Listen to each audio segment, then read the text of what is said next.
look for hashtag legal lifeline, all one word, hashtag legal lifeline. So it's either on Facebook, Twitter, alternatively, Twitter, we call it X now, I tend to forget, and LinkedIn. That's where you guys would be able to find that and be able to access it and download it for yourself. But joining us on the line, as I mentioned, is none other than Erica. Erica, good evening to you, and thank you for joining us. Hello, good evening. And I'm sorry I can't be in the studio, but it's great to be on your show. Yeah. Only a pleasure having you, Erica. And look, I think for me it's a great victory in the fact that I'm managing to do this using the desk, and that lo and behold, you're live on air and people can actually hear you. So I'm overjoyed, believe me. Great. So am I. Thank you. So Erica, let's kick things off and try to understand, what is this piece of literature that you've put together, Key Judgments Advancing Constitutional Rights in South Africa, a curated database from April 1994 to March 2026. What is it? Okay, so it's a book of 13 chapters, and each chapter deals with a particular right in the Constitution. And it came about because I myself am not a litigation lawyer. I'm a lawyer who does contracts and background work and policy research and things. So I didn't really understand myself much about how litigation and the courts. So partly I started thinking, if I don't understand it very well, and I'm a lawyer of many decades, perhaps other people don't either. So the point here was to try and draw out the key judgments on all of these different rights so that people would be able to understand more easily how the court process advances rights. So that's how it began. And it was my own inquiry, really, and also working in the public interest sector. I was aware of the fact that it's important for us to understand how judgments progress rights, and how over years and years of the Constitution being in place and the judgments coming out, people's rights have been progressed, they've progressed and they've got clearer.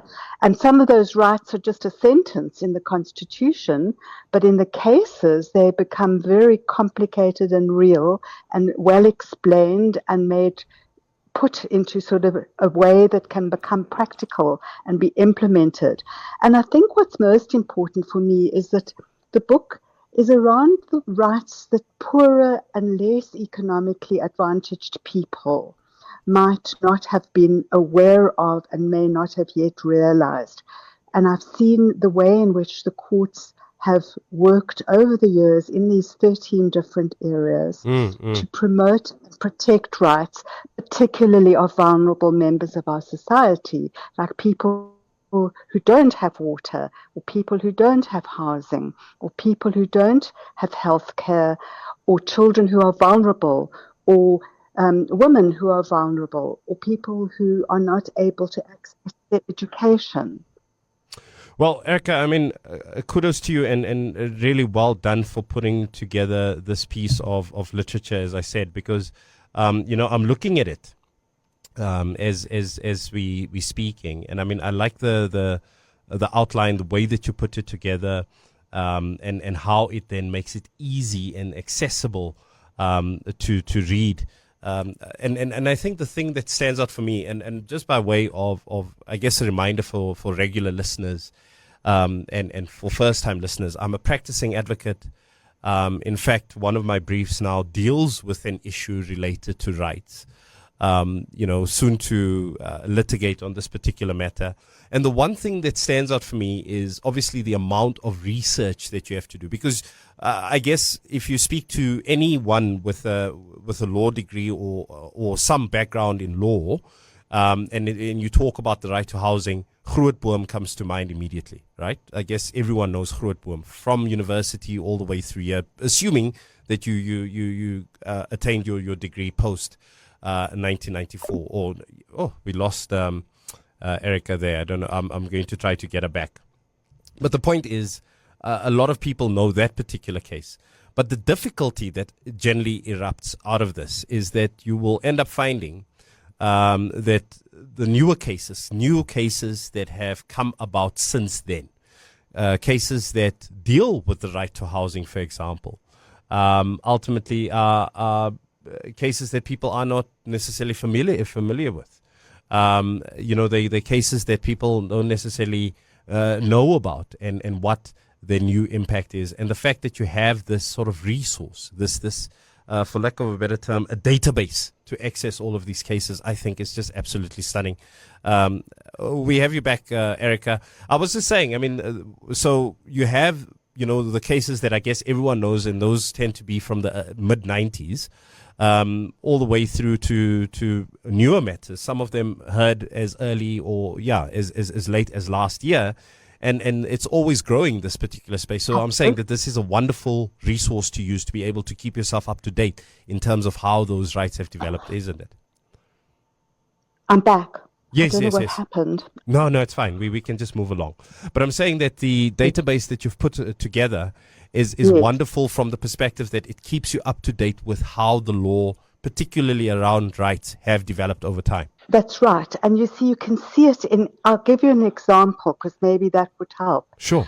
Like if you say everyone has a right to basic education, that's a right in the Constitution. And it's an immediately realizable right, which means there's no need to wait for anything or for the government to have resources, whereas some other rights, like the right to housing, is also there, but it's within it's within the resources of the government. Right can be realized immediately, but basic education is a really immediately realizable right. But then what the cases have done is they've tried to unpack what is it that makes a reasonably decent education for people, for children. And and they started to progress the right. They said you can't actually have a right to basic education without desks. You can't have a right without furniture. You can't have a right without teachers. You can't have that right if the toilets are dangerous. Because there was a case of a child who fell down a toilet. Exactly. And so the cases have slowly said all the things you need. They've indicated over time all the things that you need for a basic education right to be reasonably realized. It's not just there. It's got to be there with all these different things. There've got to be teachers. There've got to be textbooks. They've got to be it's got to be safe. There's got to be transport. There are cases that have dealt with the fact that what's the point of a school being 10 kilometers away from a child's house or 15 kilometers away in a rural area and the child can't get there? Then they may as well not have a basic education. There's got to be food. There's been a case on the need for feeding schemes in schools. So as you see, the right to education has been elaborated on by all of these cases. And then what it means is that if a child is in a school situation or a school is in a situation where they cannot function properly, they have a case law. They have case law to indicate to the Department of Education that they need furniture, or they need teachers, or they need transport for the children, or they need school feeding schemes in the school. And they can go to the department and say, the Constitutional Court has ruled about this, and you have to, and they can demand that they get given the different things that they're entitled to, failing which they can take the government to court. So I think what's important is that I began to understand, and I think the readers will too, how the court can hold the government to account. The court can tell the government what it's got to do to make sure that that right is real for people. And I absolutely... And many judgments are extremely clear on what they expect government to do. I absolutely love that. And, as you said, I was just thinking about the right to education and how it's articulated in the Constitution. Of course, I don't know it off by heart. I'm not going to even try to paraphrase it, but it's not something that is comprehensive to the extent that case law has broadened it. Like you mentioned, from feeding schemes all the way through to transport, to the need for appropriate sanitation, all the way through to the fact that a directive was then, or at least what we should have seen as part of legislation, is what we call minimum norms and standards. And what that basically means is this is the minimum that the Minister of Education should say, that this is ultimately what a school constitutes: flushing toilets, a roof, bricks, etc., etc. No more asbestos, and so on and so forth. So if it weren't for case law, then we wouldn't be in a position whereby we would be able to actually define what a school is, which I absolutely love. So there was, you made reference to the reader. And I think for a lot of people listening to our conversation right now, they could easily be seduced by the idea that this is meant for lawyers, for advocates like myself. I can use this as a reference if a matter comes up on the right to education. Boom, I have all my education-related decisions of the courts, constitutionally. If it's a matter on housing, boom, I have that. If it's on food or whatever other right we can think of, it's all there. Is it just meant for attorneys and advocates? Or would you encourage? No, not at okay, all. Brilliant. Yeah. Not at all, because I'll tell you why. I've spent a large part of my life when I worked at probono.org working with community advice officers.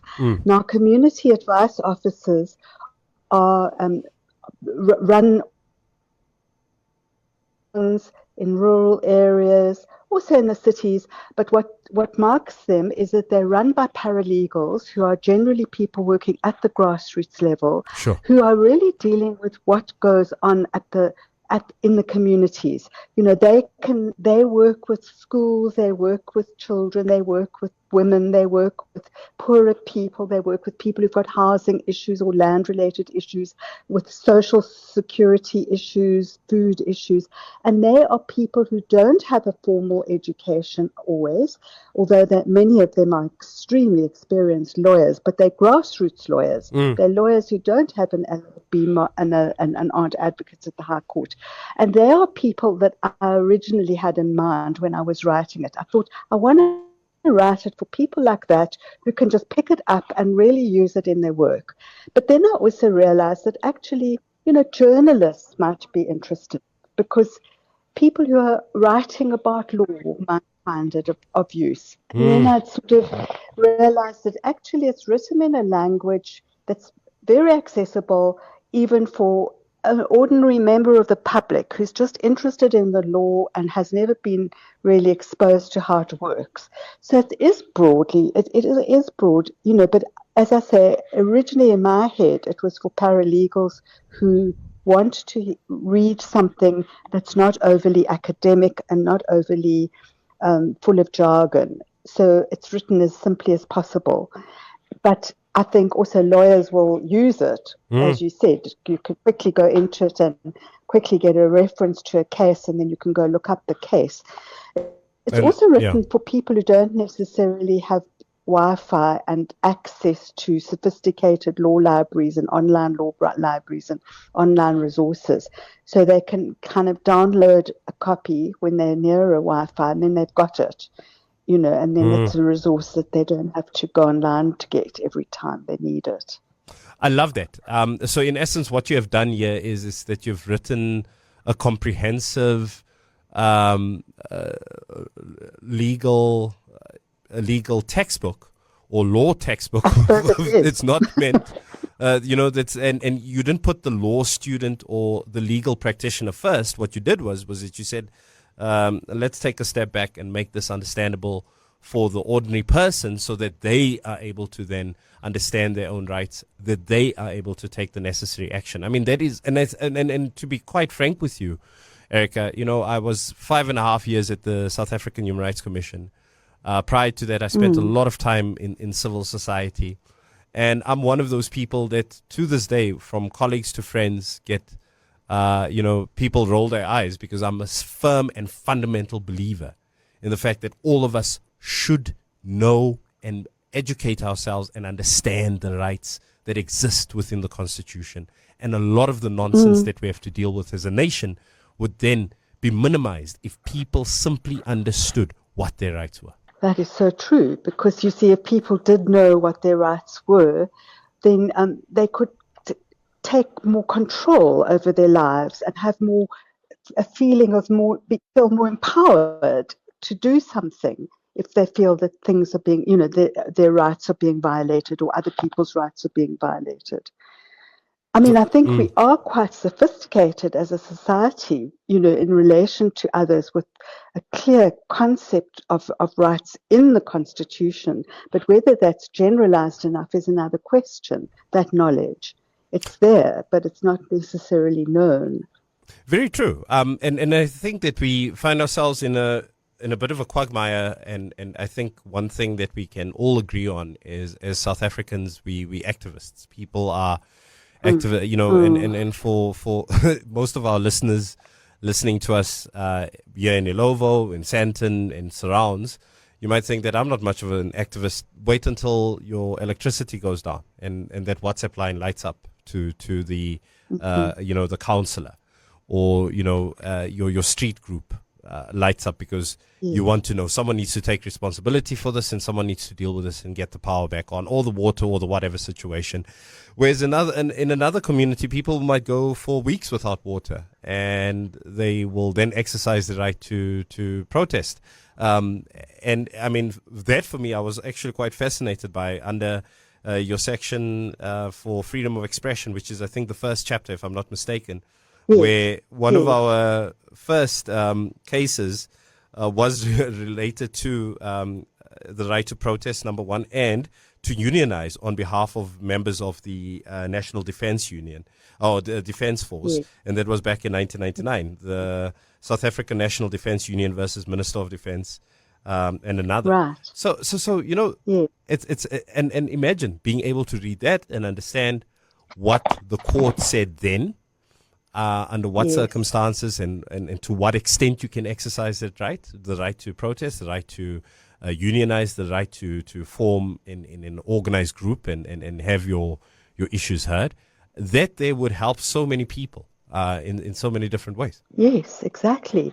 And then you go on with the freedom of expression cases, and you also find not only are people do people have the right to organize and to be organized in whatever union or grouping they want to be, but they also have the right to protest if they want, and express themselves, and to go out onto the streets and say what it is that they want. So we have a society that actually values freedom of expression and freedom of protest. Tell you what I'm going to do is we're going to give people a bit of a break. They're going to sit back and relax, listen to a little bit of Simple Minds, if you don't mind, Erica. I hope you're listening as well. And then, of course, we'll continue the conversation, because the next thing I want to address is, how do you read this book? Is this, am I going to sit down and read this like a novel and read it from cover to cover? Am I going to use it as a reference material? And I also want to touch on, typically, I guess this is the chagrin of every practicing lawyer that needs to either draft heads of argument or go to court and argue a particular matter. You know this. You have to sit there and you have to read through not hundreds, but many, many pages and many, many judges' versions and ideas of a particular case in front of them. Does your book take all of that, or does it condense it down? We'll touch on all of that just after this. Welcome back. You're listening to me, Gushwell Brooks, here on 919 FM, your feel-good station. I'm sure you guys are feeling good as you're listening to some great conversation between myself, of course, and Erica Emden, who is joining us online. And what we are discussing this evening, in case you're just joining us, is, of course, this wonderful piece of legal writing that she's put together. I think first and foremost, if you're just joining us, where have you been? Because you've missed out on quite a bit. And just to help you catch up very quickly, Key Judgments Advancing Constitutional Rights in South Africa, a curated database, April 1994 through to March 2026. And believe me, I think it's a wonderful bit of, I think it's a great education for those of us that might be unaware of our rights. So we have our Constitution, we have our Bill of Rights. Those rights are listed there, but all too often the detail sits within those particular court cases that have expanded on them, whether it be the right to education, the right to water and sanitation, etc., etc. All of those rights are articulated and expanded on in court cases, because all too often a community or a group of people would say, listen, this right has been infringed. They go to the High Court, they go to the Constitutional Court, they might even go to the Supreme Court of Appeal, and the court makes a judgment based on what those people are saying. And the court will all too often expand on the idea and say, listen, this is what is missing. This is how either the right is being upheld, which rarely happens, or alternatively, all too often, this is how the right has been infringed upon.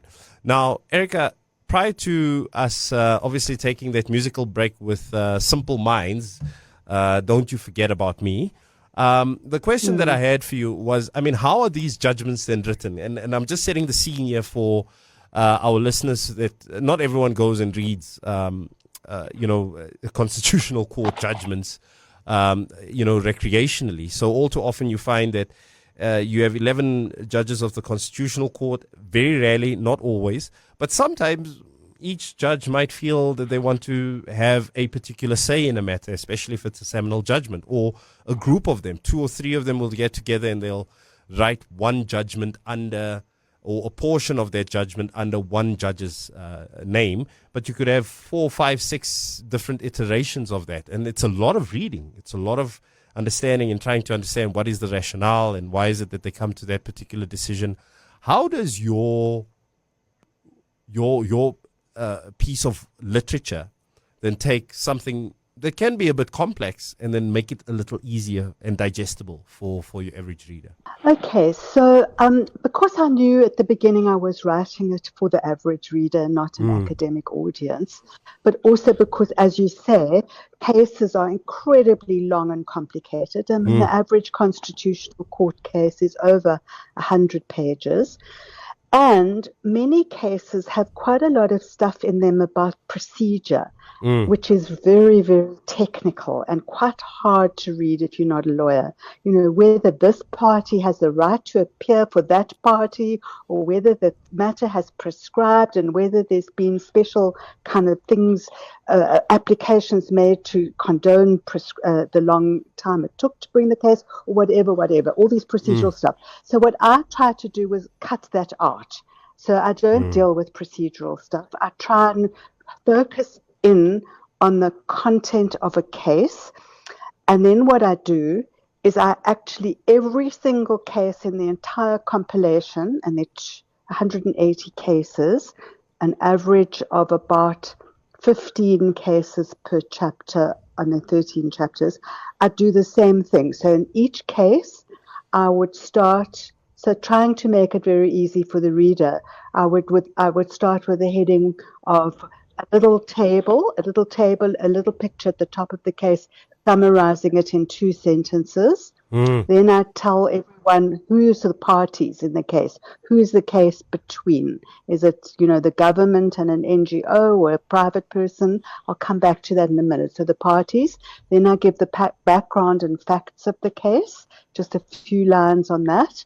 Then what is the legal issues before the court? A couple of paragraphs on that.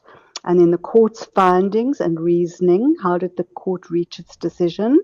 Then the court order. What was the court order? What did it order? And then why the case matters. A paragraph on that. And each of the cases would be an average of 2 pages. So they are very well summarized. They really are the basics. But what I do is I give, each case has got a footnote next to it, which has a hyperlink. And in the footnote, if to the case, which will be on SAFLI. And SAFLI, the whole book is free, by the way. There's no money involved here. And SAFLI is a host to all the South African cases of all the courts, and you can click on it, and for free you can get straight into the full case, and there you will see the 150 pages. And if you're really interested, you can go and read them. But what I've tried to do is I've tried to give you 2 or 3 pages on each case, and at the end of every chapter I summarize all of the cases in the chapter in a table. So there's even another summary of it. So the idea here is really people can read in detail what they want, but they can also get quick, accurate information without having to go and read the whole case. They can quickly get a sense of what did happen in education. If they just read the 15 cases in education, which is probably about 15 pages or maybe 20 pages, Sure. They will have a very good idea of how the law and the right of education got evolved, or housing, or gender rights. You know, they would get a very clear idea. I mean, gender rights gives you a very clear idea of a wide range of issues that have been developed through the courts, you know, on marriage, on sexual violence, on sexual harassment and discrimination, you know, on the women who kill their husbands, on that sort of issue. So there are a wide range of issues, but people can go and read each case, 2 pages, or the summary of the cases at the end of the chapter. And most of the 13 chapters have about 10 to 15 cases.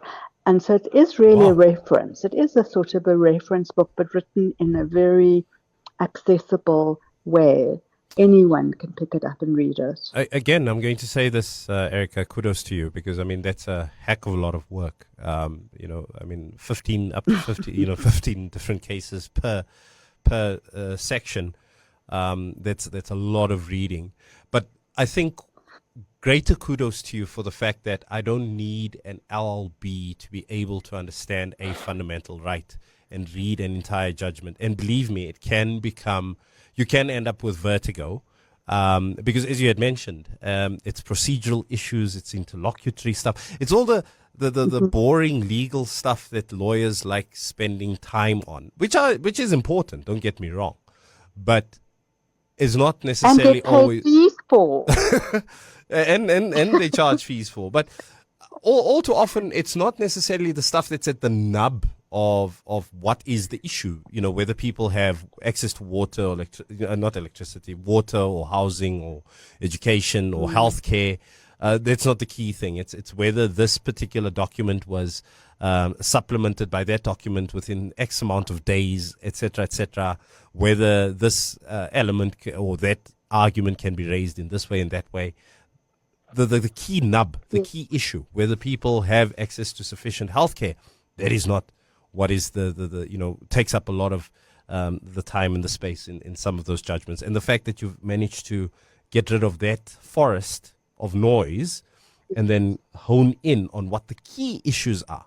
And then, of course, you also have those judges that, I mean, I'm out of the loop for a bit. And, you know, we also had what they call dissenting judgments, where there's maybe one judge that takes a different view.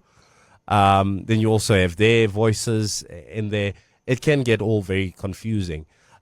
So it's really lovely to see that you've taken this resource with so much, with a lot of volume.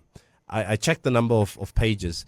I'm obviously looking at my phone. I don't know if my phone's format changes at all, but I see that we're looking at 530 pages. Yes, we absolutely are. Oh. But look, we tried to set it out so that it was easy to read as well. So there's also a design element. I didn't want it to be in single spacing and all kind of cluttered together.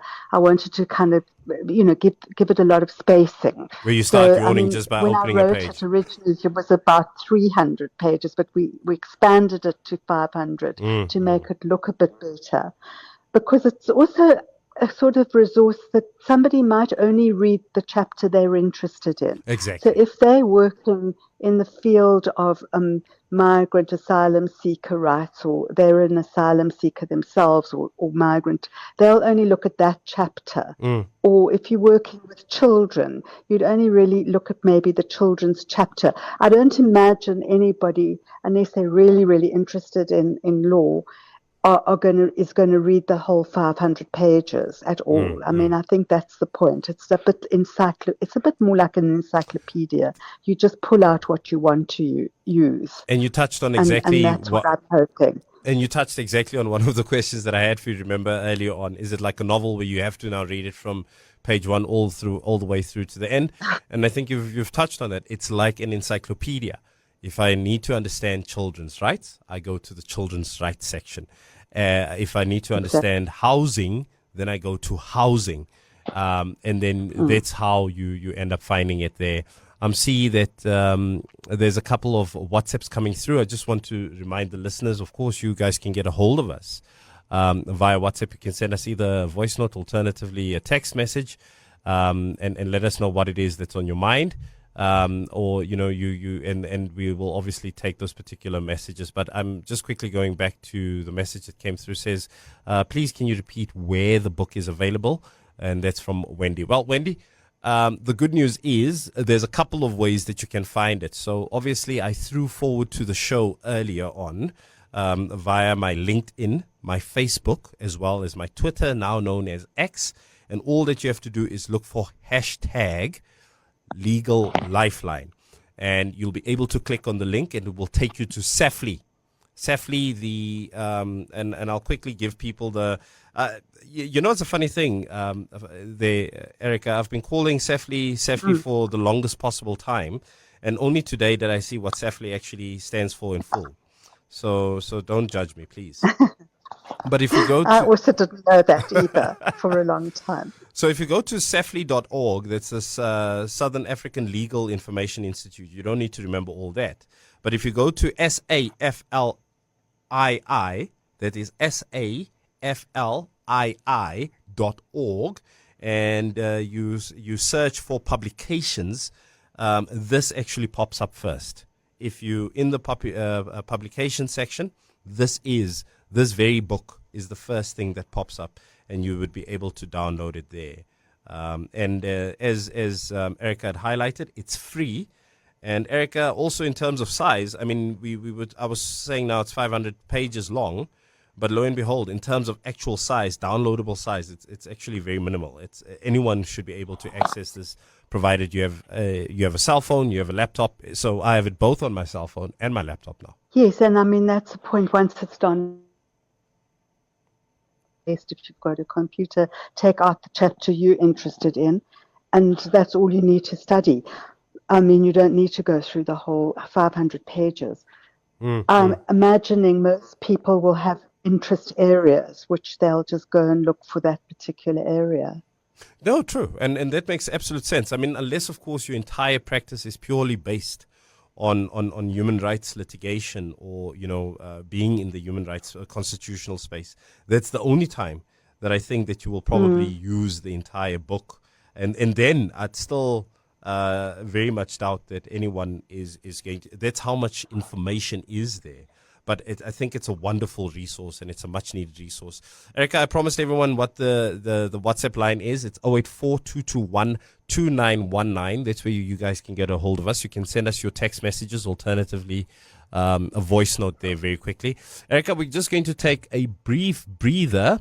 And then, of course, you and I will wrap up the conversation. Thank you so much. That's Erica Emden, who is obviously on the line with us at the moment. But we're just taking a quick breather. Stretch of the show. I mean, what a wonderful conversation that I'm having with Erica Emden. I mean, really amazing stuff that we talking about. This book that she's obviously put together.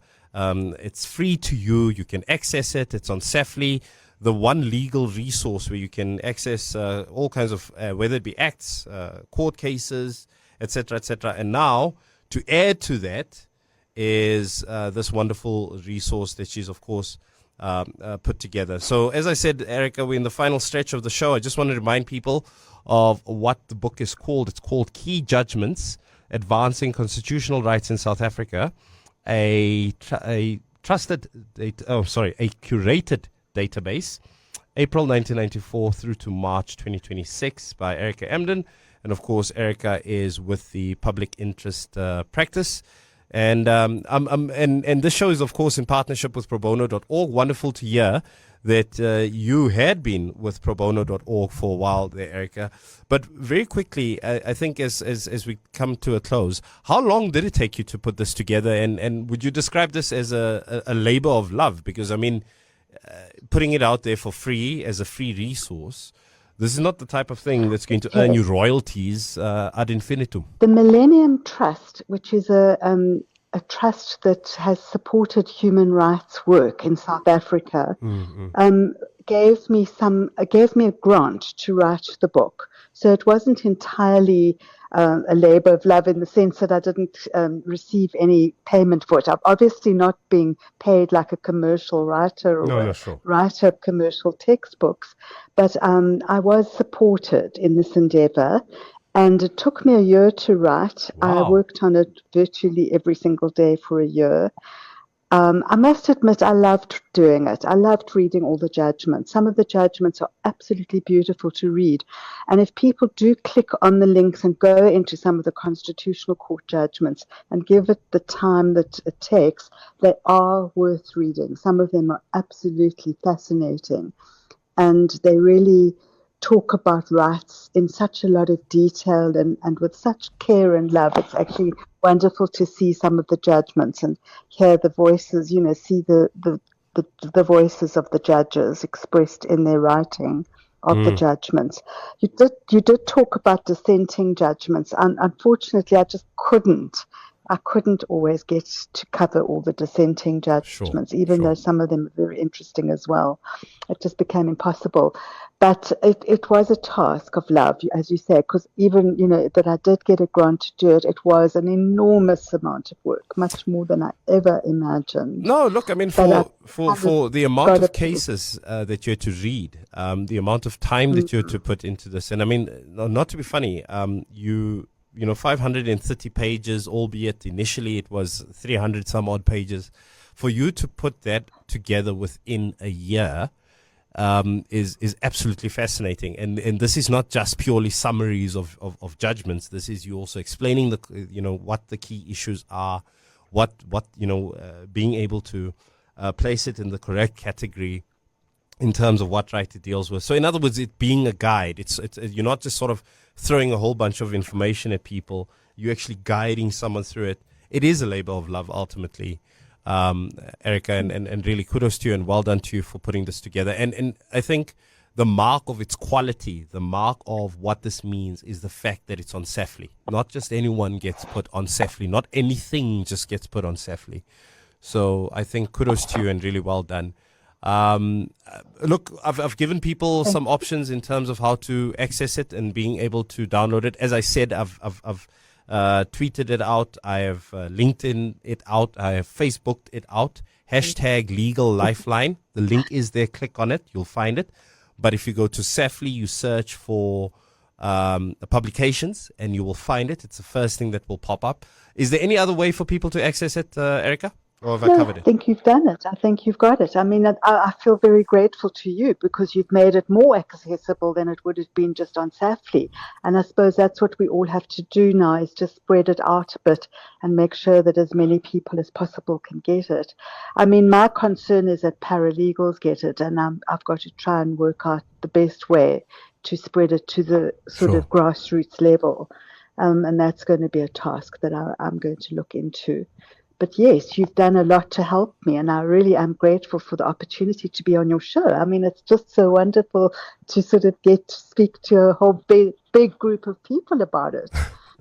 And I've enjoyed it. And our listeners were keen. I mean, you saw the WhatsApp that came through from Wendy, wanting to know how do I get it. So that just shows that our listeners are switched on and they're alive and they're listening to us. Yes. But thank you, Erica. You've just been awesome. I think this is a wonderful piece of work that you've put together, and I hope to chat to you soon. And by the way, you're my first WhatsApp call conversation ever in my entire history of radio, and it worked. I loved it. You've got to get your technology up, hey? You've got to get your technology up. Cheers, Erica. All the best to you. Have a lovely evening. Thanks very much. Bye-bye. Thank you. That was Erica Emden, of course, joining us this evening. Live via WhatsApp call. And that's it from me, folks. I'm back with you next week. Of course, up next is the great and the wonderful Michael Timvius, the coolest guy I know. I shouldn't say that because Al might punch me in the mouth, but definitely one of the coolest people I know.